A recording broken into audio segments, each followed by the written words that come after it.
کہ پاک ہے وہ ذات جو اپنے بندوں کو راتوں رات مسجد حرام سے مسجد اقصی کی طرف لے گئی. تو چونکہ وہاں مسجد اقصی اب موجود ہے، وہ مسجد اقصی،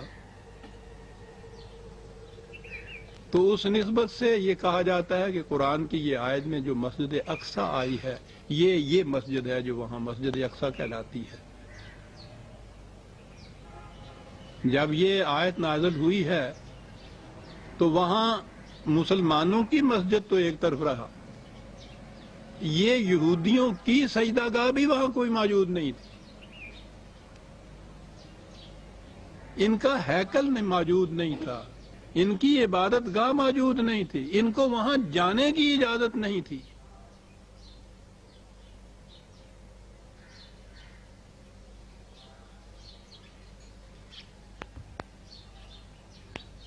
تاریخ کے ان قوائف کی روح سے عزیزان من، اس آیہ جلیلہ میں مسجد اقصی سے، اور یہ مسجد اقصی جو بیت المقدس میں ہے وہ مراد لینا صحیح نہیں ہو سکتی.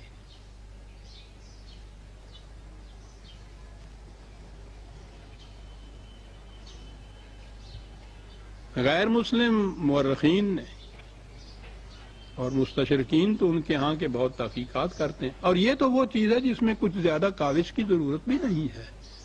ان کی تاریخیں جو ہیں یہودیوں کی اور عیسائیوں کی، خود آپ کی، اس میں یہ چیزیں موجود ہیں کہ سن 70 میں یہ سب کچھ تباہ اور برباد ہو گیا تھا. حضور کے زمانے میں، بلکہ حضرت عمر رضی اللہ تعالیٰ عنہ کے زمانے تک میں کھنڈرات تھے.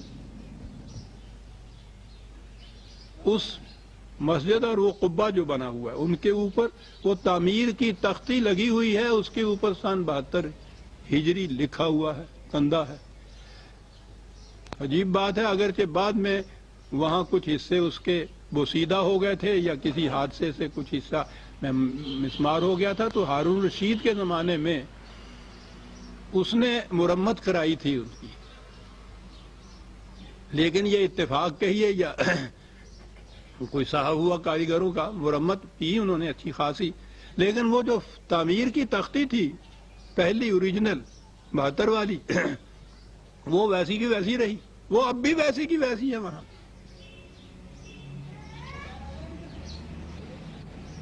میں خود تو نہیں گیا کہ میں اپنا چشمدید یہ کہوں، لیکن یہ تو وہ چیز ہے کہ جس پہ ہزاروں لوگ ہر سال وہاں سے ہو کے آتے ہیں سر. اس کی تفصیل لکھی ہوئی ہے بڑی تفاصیل سے، ان علاقوں کی متعلق تو بہت کچھ سیاحتوں میں لکھا گیا ہے نا، یہ موجود ہے.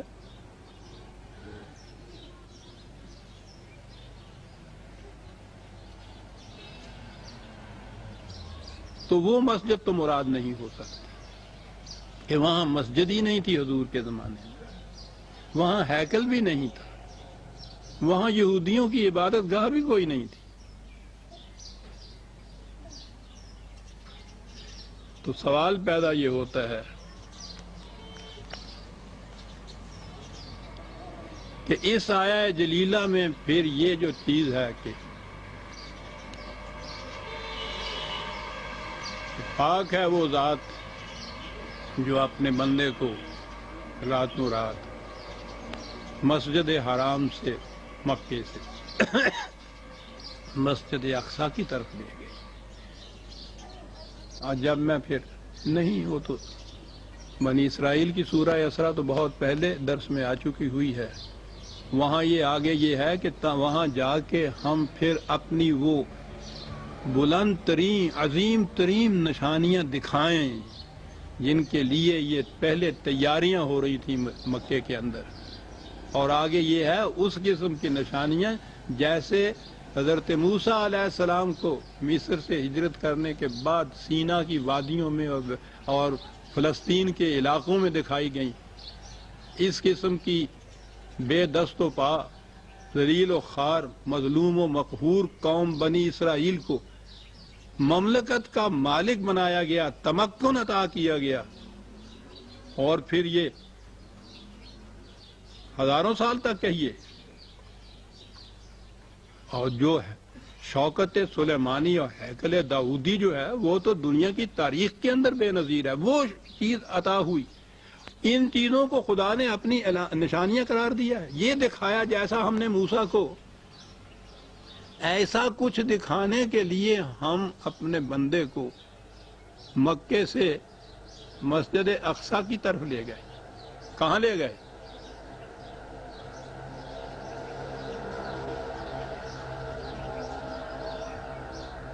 میں درمیان میں اپنی میں کی بات نہیں کرتا، واقعہ عرض کرتا ہوں. مدتوں تک اس کے اوپر میں تحقیق کرتا رہا، کاوش کرتا رہا. میں نے یہ بات لکھی کہ یہ آیت یہ تو نبی اکرم صلی اللہ علیہ وسلم کی ہجرت سے متعلق ہے، جو حضور نے مکے سے مدینے کی طرف ہجرت کی تھی راتوں رات.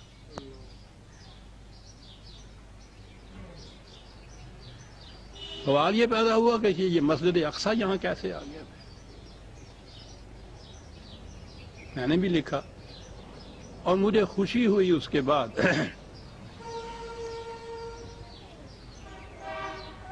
ایک بہت بڑے علامہ، اور عجیب بات کہ وہ بہت بڑے اہل حدیث تھے، علامہ عنایت اللہ عصری وزیر آبادی گجرات میں جو رہتے، 2-3 سال ہوئے ان کا انتقال ہوا ہے.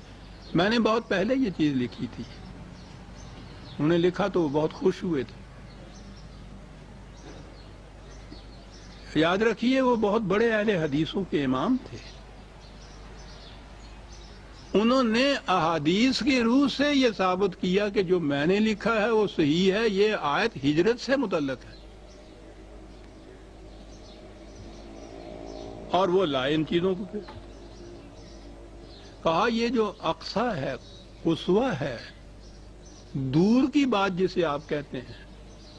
پہلی چیز یہ ہے کہ مکے سے مدینے کا اس دور میں اب بھی وہ فاصلہ کچھ کم نہیں، قریباً 300 میل کا فاصلہ. تو وہ تو اقصی تھا، بہت دور. وہ اتنا دور کہ جس اونٹ یا اونٹنی پہ نبی اکرم صلی اللہ علیہ وسلم نے ہجرت میں سفر فرمایا تھا، اس کا نام ہی قصوہ ہے. اقصی کی طرف لے جانے والی اونٹنی. نبی اکرم صلی اللہ علیہ وسلم کی ہجرت سے پہلے مدینے میں مساجد موجود تھی،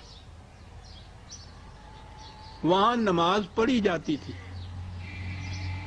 وہاں جمعہ پڑھایا اور پڑھا جاتا تھا. جس مقام پر حضور نے پہلے مسجد قباء میں جا کے فروکش حضور ہوئے ہیں عارضی طور پر، وہاں نماز ہوتی تھی، وہاں اجتماع ہوتا تھا مسلمانوں کا. جہاں مسجد نبوی کی تعمیر ہوئی ہے یہاں بھی نماز ہوتی تھی. انہیں مساجد کہا جاتا تھا.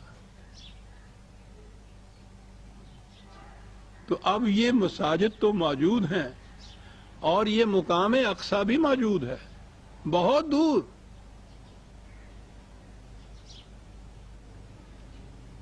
اور یہ سبحان اللہ جی، جو سبحانہ کا لفظ قرآن میں آتا ہے وہ تو کوئی بڑی عظیم چیز ہوتی ہے، جس کو بیان کرنے سے پہلے یہ آتا ہے کہ وہ ہے جس کو یہ قدرت بھی حاصل ہے. یہ معنی ہوتے ہیں اس کے کہ مکے جیسی زندگی بسر کرنے والے، مکے کے اندر پتھر پڑ رہے ہیں، گالیاں پڑ رہی ہیں، جان کے لاگو وہ ہو رہے ہیں، بلند آواز سے کوئی کلمہ زبان پہ نہیں آنے دیتے. ان حالات میں ساتھی پہلے ہجرت میں حبش کی طرف چلے گئے، حضور طائف کی طرف تشریف لے گئے ہیں، تو وہاں انہوں نے پتھر مارے حضور پہ. وہاں ان حالات میں اور دعویٰ پہلے دن سے حضور کا یہ اور خدا کا وعدہ کہ بہت بڑا تمکن حاصل ہوگا، اس دین کو مملکت حاصل ہوگی.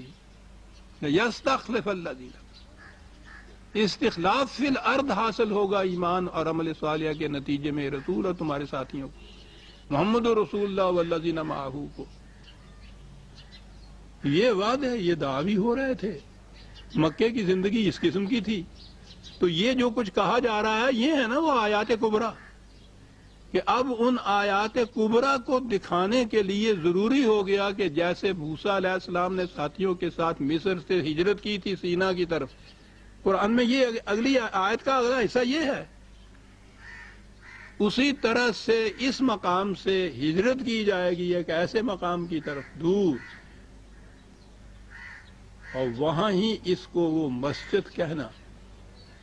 میں کہتا ہوں یہ تو عجیب بات ہے کہ وہاں مساجد موجود بھی تھیں، نہ بھی ہوتی میں کہہ رہا ہوں تو جہاں جا کے مسجد کے معنی اس قسم کی عمارت ہی نہیں ہے، وہ سینٹر ہے، وہ مرکز ہے جہاں سے خدا کی حاکمیت کی آواز بلند ہونی ہے، وہاں جہاں خدا کے اس نظام اور اس قانون نے نافذ ہونا ہے، جس مقام سے بھی ہو، خواہ عمارت وہاں نہ بھی ہو،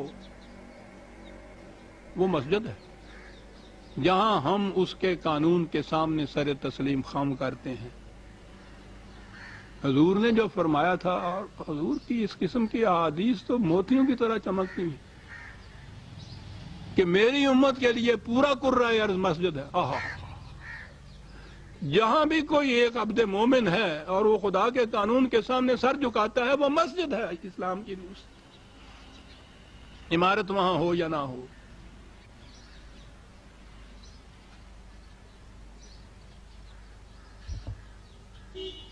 پاک ہے وہ ذات جو راتوں رات مسجد حرام سے دور کی جگہ جہاں مسجد ہے بھی اور جسے اب مسجد بننا ہے، وہاں لے گئی چاہ کے وہ نشانیاں جو ابھی تک زیر نقاب تھیں، جو ابھی تک چھپی ہوئی تھیں، وہ حقیقت منتظر جو تھی وہ لباس مجاز میں نظر آ جائے، لے گیا وہ عبد اپنے کو وہاں راتوں رات. اور اگلی بات سنیے عزیزان ایمان، ہماری تاریخوں کے اندر خود مدینے کا ایک نام مسجد اقصی ہے. اس کے بعد اور کچھ کہنے کی مجھے ضرورت ہی نہیں. میں نے جب یہ لکھا تھا کہ اس سے مراد ہجرت ہے اور مدینہ ہے، مجھے اعتراف ہے اس چیز کا کہ یہ بات اس وقت میرے علم میں نہیں تھی کہ خود مدینے کے مختلف نام ہیں، مدینے کے احتراماً نام رکھے ہوئے ہیں، تبرکاً نام رکھے ہوئے ہیں، تعظیماً نام رکھے، ان میں مدینے کا ایک نام خود مسجد اقصی مدینے کا نام ہے، ہماری تاریخوں میں موجود ہے.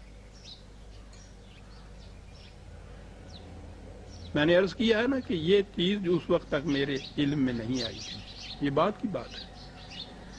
مجھے خوشی ہوئی کہ میں نے قرآن کی کاوش اور تاریخ سے میں جس نتیجے پہ پہنچا تھا اس کی تائید تاریخ کر رہی ہے، اس کی تائید پھر یہ احادیث اور روایات کر رہی ہیں کہ مدینے کے اندر یہ مساجد موجود تھی، وہاں نماز ہوتی تھی، وہاں خطبے ہوتے تھے.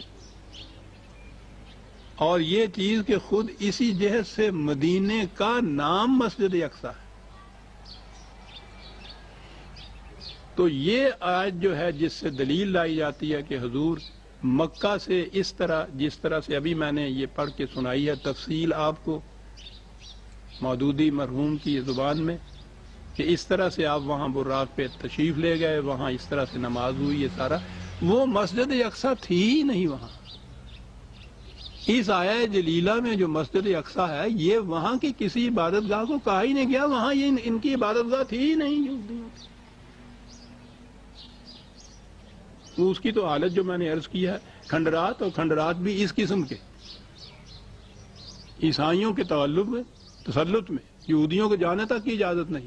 وہاں یہ ان مقامات کے کھنڈرات پہ کوڑا کرکٹ پھینکا کرتے تھے، صاف کیا حضرت عمر نے جا کے. مسجد وہاں بنی سن 72 ہجری میں. اور یہ چیز جو تھی کہ یہاں مساجد بھی تھیں اور خود مدینے کا ایک نام مسجد اقصی بھی ہے، یہ ہمارے یہاں موجود ہے. اب اس کی روشنی میں وہ آیت صاف ہو گئی. بڑی قوتوں کا مالک ہے وہ، مکے جیسی زندگی میں کہ جہاں مفتوح، مغلوب، مقہور، ہر قسم کی شدائد اور مصائب اور تکالیف برداشت کرنے کی بات، رہنے تک کا ٹھکانہ نہیں، گھر بار نہیں، سب کچھ ہی نہ ہوا. ان حالات میں سے ایک اپنے بندے کو وہ نکالتا ہے، اور وہ راتوں رات نکالتا ہے اس کو بھی.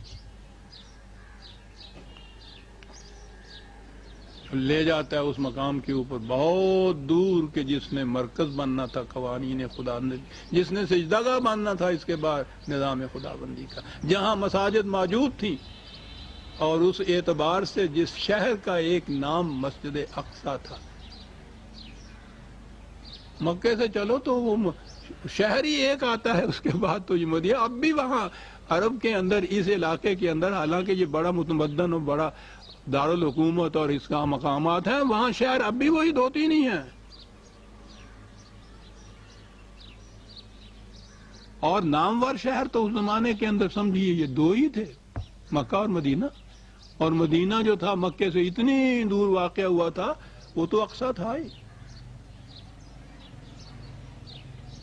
قرآن نے سورہ انفال میں جہاں جنگ بدر کا ذکر آیا ہے، وہاں یہ اس مقام کو، بدر کے مقام کو مکے سے اقصی خود کہا ہے، دور۔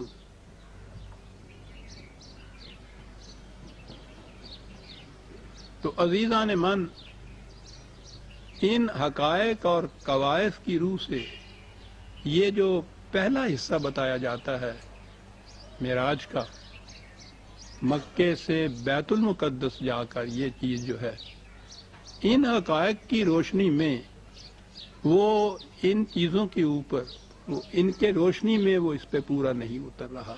مسجد اقصی سے مراد مدینہ طیبہ ہی مراد ہے حقیقت میں، اور یہ آیہ جلیلہ ہجرت نبی اکرم صلی اللہ علیہ وسلم سے متعلق ہے۔ یہ ہیں جو میں نے عرض کیا ہے کہ قوائف اور حقائق کی روشنی میں جس نتیجے کے اوپر ہم پہنچتے ہیں،